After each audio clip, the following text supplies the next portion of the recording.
كلنا عارفين ان ديمبابا كان ممكن يكون من افضل المهاجمين في فتره معينه في حياته، ولكن حرفيا ديمبابا من اصعب اللعيبه اللي ممكن تحدد ان كان هو لاعب جامد او هو مجرد لاعب عادي. والحقيقه لو انت كده فعلا فهيكون عندك حق. ما هو لما لاعب يسجل لي هاتريك الماتش ده وبعدها يغيب عن الانظار خمس ست ماتشات، عايزنا نشوفه ازاي يعني؟ بص، هو انا رايي نشوف قصته كامله وبيها نحدد هو انهي واحد فيهم. ديمبابا من مواليد فرنسا 85، بدايته بقى كانت في نادي بورتو اوتونومو السنغالي واستمر معاهم لحد سنه 2000، وتحديدا لما تم انتقاله النادي في لوز الفرنسي اللي برضه استمر معاه موسم واحد، وبعدها يتم انتقاله لناشئي نادي موهوج، وهنا بقى قدر يستمر مع مراحل الناشئين لحد موسم 2004 2005، وتحديدا لما تم اكتشافه من نادي رون اللي بعد ما شاف ديمبابا قرر يتعاقد معاه عشان يشارك مع الفريق الاول. وبعد معاناه تتم الصفقه، وموسم 2005 2006 يكون الموسم الاول له للمشاركه مع الفريق الاول. وطبعا كلنا عارفين ان اصعب وقت في مسيره اللاعب هو السنه الاولى له في صعوده للفريق الاول، لان هي دي اللي بتحدد انه هيمشي في انهي طريق. وطريق ديمبابا كان غير طبيعي، واللي هيقول لي ليه هقول له ان في الموسم الاول له قدر يشارك في 26 مباراه وسجل فيهم 22 هدف. وطبعا انا مش محتاج اقول لك اداؤه كان عامل ازاي لان الارقام موضحه كل ده. ونتيجه لده يتم انتقاله لنادي موسكرون البلجيكي، وفعلا يقضي معاهم موسم 2006 2007. وعلى الرغم من انه اغلب الموسم ما كانش موجود بسبب الاصابه، الا انه قدر يسجل 8 اهداف فيما يقرب من 10 ماتشات. وده طبعا بياكد انه حتى لو شارك قليل بيظهر بنفس القوه والشراسه، وده مهم وكل حاجه. ولكن الاهم بقى هو انتقاله لنادي هوفنهايم اللي كان لسه صاعد لدوري الدرجه الاولى الالماني. وهنا بقى كانت الكارثه، انت رايح نادي لسه صاعد، يعني هيكون في وقت كبير من تذبذب المستوى للفريق لحد ما ياخد الثقه. وطبعا ده غير ان انت اصلا اول سنه ليك في الدوري الالماني، وعند النقطه دي بالذات يجي دور شخصيه اللاعب. الشخصيه دي بقى اللي كانت سبب في ان صاحب ال 23 سنه يقدر يتسبب في تسجيل 21 هدف في 35 مباراه بواقع تسجيل 14 وصناعه 7. لا ومش بس كده، دي مش اي اهداف، ده منهم هدف التعادل مع البايرن، وهدف في الفوز على شالكه، وهدفين في الفوز على فرانكفورت في المباراه اللي انتهت بهدفين لهدف. وكل ده كوم والهاتريك اللي كان ضد شتوتجارت في مباراه 3-3 الشهيره واللي فيها ديمبابا كان بيلعب لوحده تقريبا. وطبعا النتيجه لتالقه ده انه يكون سبب في وصول النادي اللي لسه صاعد للدوري الممتاز الموسم اللي فات، انه يحتل المركز السابع للموسم ده ويكون على بعد 4 نقاط فقط عن المراكز المؤهله للبطولات الاوروبيه. ودي بقى قمه العظمه. المهم بقى بعد العظمه دي يبدا موسم 2009 2010 باكتر شيء مزعج في مسيره اي لاعب كره قدم، وهي الاصابه. واصابات ديمبابا الموسم ده كانت صعبه جدا. يعني بدا الموسم بتمزق في العضل، وبعدها يرجع، وبعدها يتصاب بانفلونزا، وبعدها يرجع، وبعدها تتجدد اصابه التمزق، وبعدها تجيله في اخر الموسم اصابه في الركبه. ودي بقى اللي جابت معاه من الاخر ونهايه الموسم بالنسبه له، عشان يكون غاب اكتر من 5 شهور في الموسم ده عن الملاعب. وعلى الرغم من كم الاصابات دي الا انه قدر يسجل 5 اهداف. وده بقى ياخدنا للموسم اللي بعده واللي هو كان موسم 2010 2011، واللي شارك فيه في الدور الاول بشكل اساسي ومنتظم. ولكن فجاه بقى نعرف ان في مشاكل بينه وبين النادي بسبب عرض من ستوك سيتي، فالنادي يرفض العرض، فيجي ديمبابا يتمرد على النادي ويرفض السفر، فيجي المدرب يقول ان هيتم تغريمه ومنعه من الانتقال لاي نادي لمده 6 شهور بسبب تمرده، زائد انه سافر لانجلترا دون علم النادي. المهم بعد اللفه دي كلها هوفنهايم بمبدا اللي يجي منه احسن منه يوافق على البيع، وفعلا يكون هيتم التعاقد. ولكن ديمبابا يفشل في الكشف الطبي وتفشل الصفقه مع ستوك سيتي. ولكن الغريب ان بعدها يجي نادي ويست هام يطلب التعاقد معاه، والمره دي تتم الصفقه ويكمل مع ويست هام الموسم عشان يكون شارك في 33 مباراه ما بين الفرقتين، وقدر يسجل 16 هدف ويصنع 3. ولكن النتيجه تكون مخزيه جدا بعد هبوط ويست هام للدرجه الثانيه، واللي بيه ديمبابا يستغل بند فسخ العقد في حاله هبوط الفريق، وفعلا يفسخ العقد ويتعاقد مع نادي نيوكاسل في صفقه انتقال حر.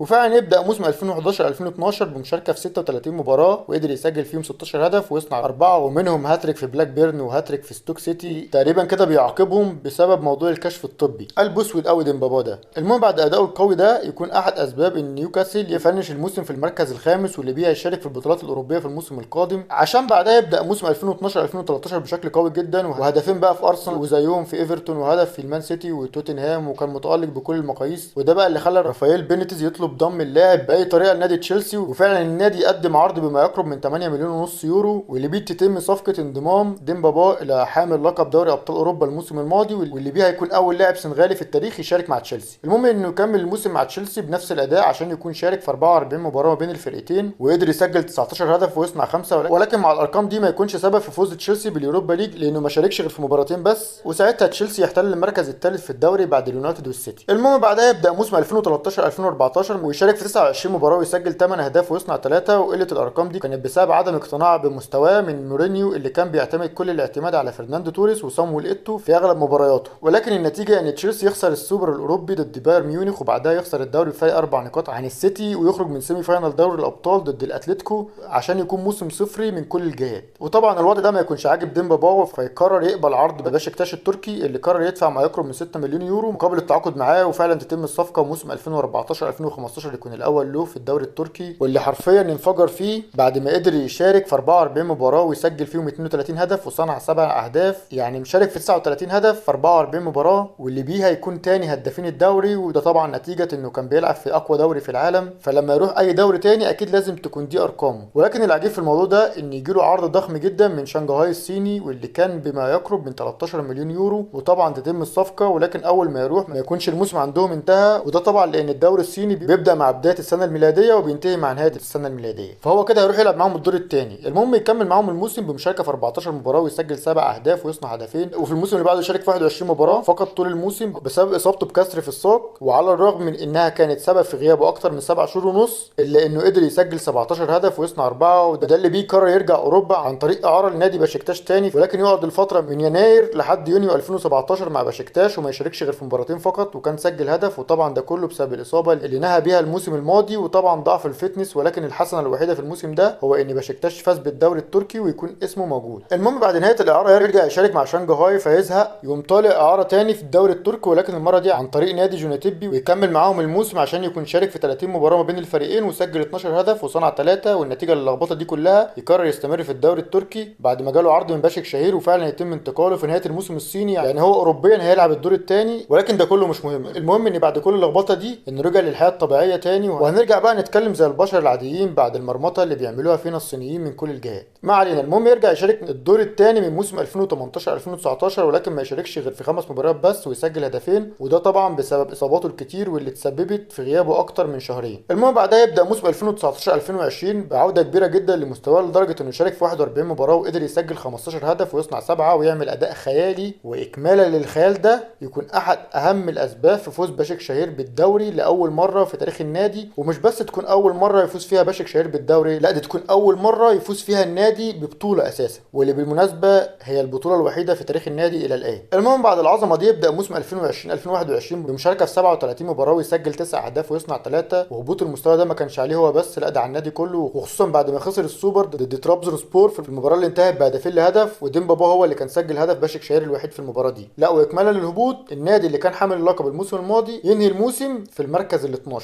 والنتيجه لده انه يسيب النادي طبعا ويروح لنادي لجون السويسري، وفعلا يبدا معاهم موسم 2021 2022 وما شاركش غير في اول 3 مباريات في الموسم فقط، ولكن بعد فشله في انه يرجع لمستواه قرر الاعتزال بعد ما تجاوز ال 36 سنه بعد مسيره هي الاعجب واللي بيها صعب تحدد انه فعلا لاعب تاريخي بالنسبه للسنغال او هو مجرد لاعب ظهر في بعض الاوقات باداء قوي. ودي بقى انا هسيبها لك انت انك تقول لي وجهه نظرك فيه كمهاجم افريقي، ولكن خلينا نروح لارقامه اللي فيها شارك مع الانديه في 439 مباراه ما بين الدوري الانجليزي والالماني والتركي وغيره، واللي سجل فيها 193 هدف وصنع 53 وفاز فيهم بالدوري التركي مرتين، مره مع بشكتاش ومره في الحدث التاريخي مع باشك شهير، ولكن يعتبر اهم لقب في مسيرته هو فوزه باليوروبا ليج مع تشيلسي بموسم 2013، ولكن ده كان مع الانديه. اما بقى لو رحنا لمشاركاته مع المنتخب اللي كانت قليله جدا واللي تتمثل في 22 مباراه وتسجيل 4 اهداف فقط وبس يا سيدي. وبكده وصلنا لنهايه الفيديو. طبعا لو عجبك الفيديو ما تنساش تعمل لايك وتقول لنا بقى تحب نتكلم عن مين الفيديو الجاي.